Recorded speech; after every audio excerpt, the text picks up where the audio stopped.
So we at NDTC, probably if you've been to a virtual live training, a VLT of ours, you've seen the slide, because I think at one point we had it in literally every VLT that said you have limited time, money, and people.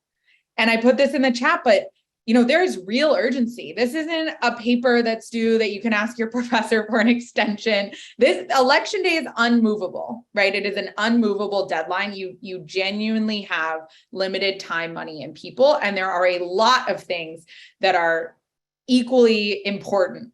So what can campaigns do to make sure they have enough resources to really be successful going into GOTV in that last bit of the election cycle when everything is feeling so urgent and so important, and there's just not enough time in the day? I always ask our folks, and our thing is to plan.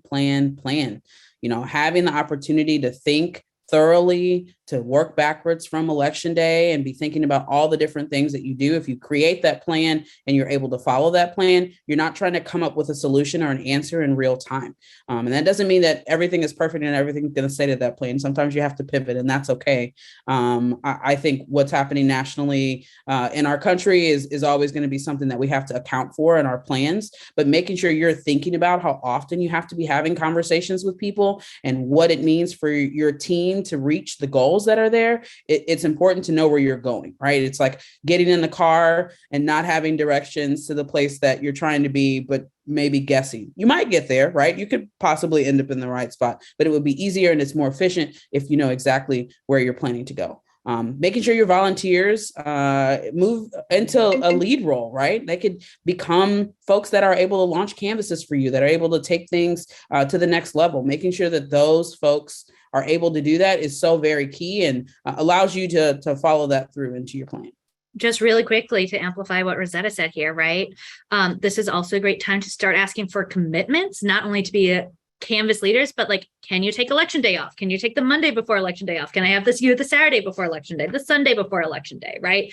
Really start to get folks' names on paper with what they're doing, and try not to get distracted, right? And this is the point of time where your opponent might be like printing fans with their face on them, and you'll have your volunteers saying like, why don't you have fans with your face on them or whatnot, right? Like, have your plan, work your plan, stick to your plan, and make sure you're making the most of your resources in that way. Y'all are really smart. I love having these conversations.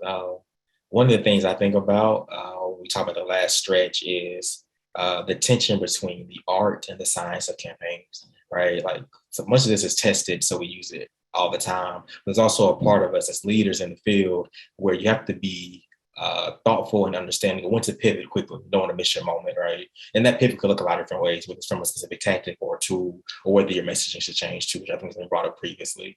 All that being said, I encourage my folks that are working down ballot again to think about the role of GOTV within their specific campaign and field plan and how you want to utilize that. For some of us, that GOTV should be read as persuasion, right? Just being frank. They want to continue to push folks and let them know that, hey, you might not be aware of this level of the ballot or even who I am, but let me tell you why it's important and then why you can count on me to do this job in the best way, right? Because that GOTV work is going to be done by a lot of folks at the top of the ticket, quote unquote. And again, how are you using your resources, right? Your time, money, people power in the best way possible and most efficiently. So again, just be thoughtful around that tension between art and science and be willing to be different, right? If you want different outcomes, we sometimes have to try different things. And I think, the most effective races that are ran oftentimes, they're the most innovative, right? And so I encourage folks to be innovative when they can too.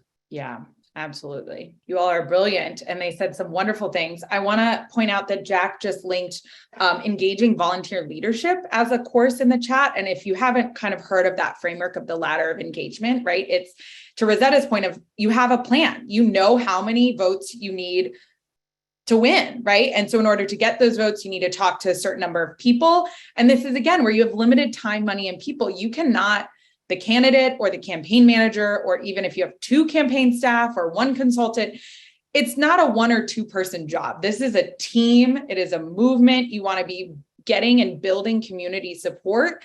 And so it's really important from the beginning that you do have that sort of vision. And right, you're going to launch the first couple canvases and run the first couple phone banks. And then you want to be delegating and growing and training other people to run those, because that last weekend, you probably need to be having 10 phone banks, or you're going to be phone banking and canvassing all day long. And trust me when I say, one, you can't be 10 places at once unless you've figured out a great system. Please share it for everyone. You can't.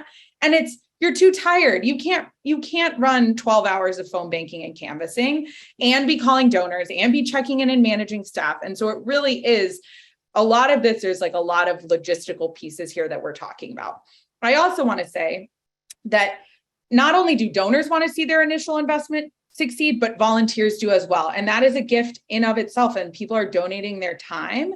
And if they've been donating for months and months and months, they're going to want to see you win as well, because they have a sunk cost too. So, it's really a mutually beneficial system. You're asking them to do more, they're getting more responsibility, and therefore feel more bought in and really wanting your campaign to succeed.